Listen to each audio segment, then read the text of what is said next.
dinner we had last week.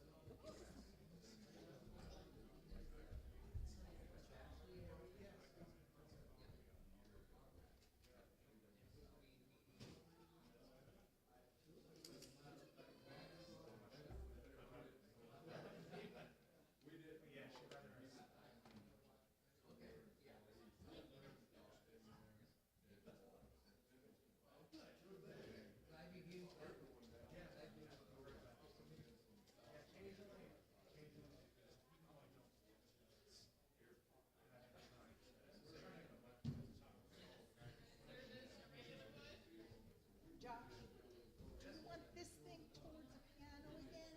This got moved at communion. Do you want this pointed not to the window? As long as you're okay with it, this will be good. If you like, I mean, as long as you're okay with it. Yeah, it'll pick up. It still picks up on even if it's at the window. These already on? Yeah, they're on. And then, if you ever see them flashing blue and purple, that means the battery's about to die and you have to replace them. But well, I saw them a while ago, but I had seen somebody.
Good morning. Good to see each of you out this morning. As we gather to our seats, let us be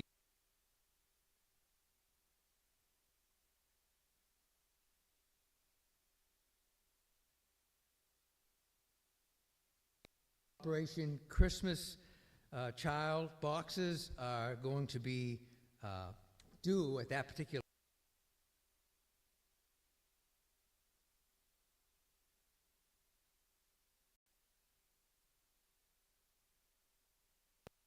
So there will not be a Bereans in a form of a study. We will be hosting Reverend Sims. So just so that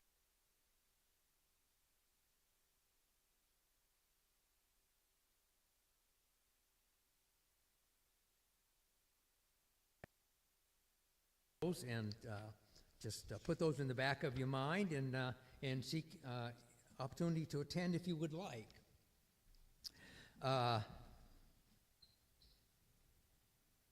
As we prepare for worship, we might note Hebrews 13:14, and I'm going to read it instead of letting you just read it by yourself. For here we have no lasting city, but we seek the city that is to come. Before I begin a call to worship, I want to share something with you. The last time that one of the last times that I had opportunity to lead up here, I had a dear sister talk to me after, and she said to me, you seem nervous when you were up there. And I gave her a little bit of an excuse as to why that might be. And I just want to say something. You see this right here? This thing that we see here is furniture, maybe? Some call it a podium. Some call it a pulpit. The old school used to call it the holy desk. And when I step behind this holy desk, I can feel it right now. I get a sense that this is an important time. And this is an important place. And I am very, very fallible and not worthy to be standing here. So do I get nervous? Yeah, I do. Do I quake within? Yeah, I do. Because when it comes right down to it, every one of us, but especially the man that stands behind this and proclaims the Word of God, prays the Word of God, sings the Word of God, there is but one that we are to please, and that is the Lord our God. So if I stumble and get mixed up, I pray that you would be gracious and understanding that right now my insides are turning because of this.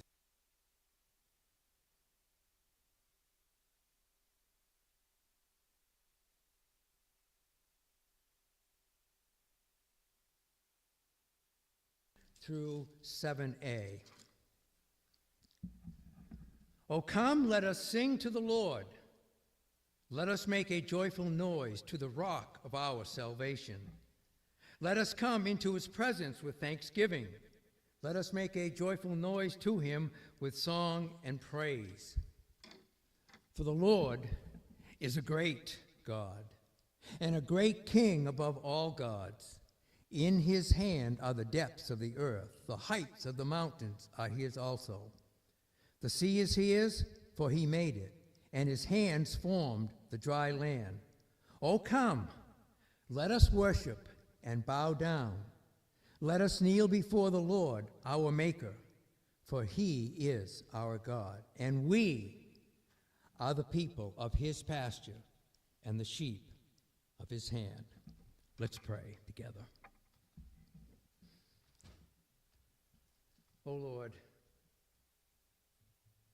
we, your people, come before you this day for the sole purpose of worshiping you and surrendering our lives to you and desiring that you be worshiped, honored, and glorified in our individual lives, but even at this time collectively.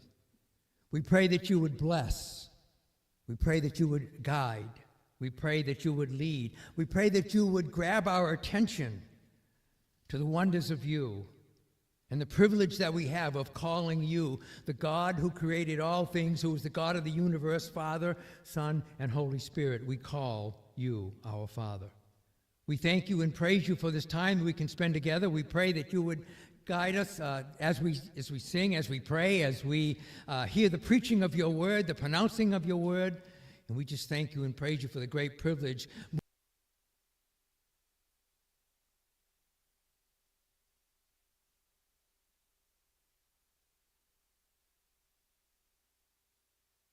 Lord Jesus, amen. We have a hymn of praise.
Eternal God.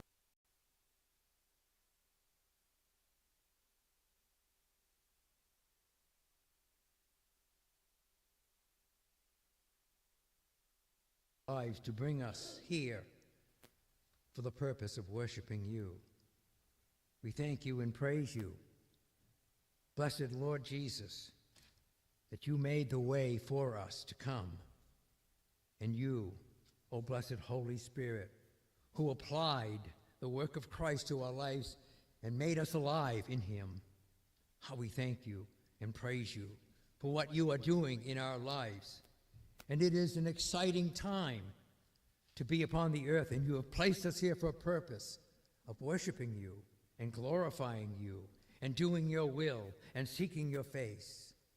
We thank you and praise you that though we have stumbling lips, we nevertheless have been given by our Lord and Savior Jesus words that encourage us to pray and give us a pattern when he said, pray like this: Our Father,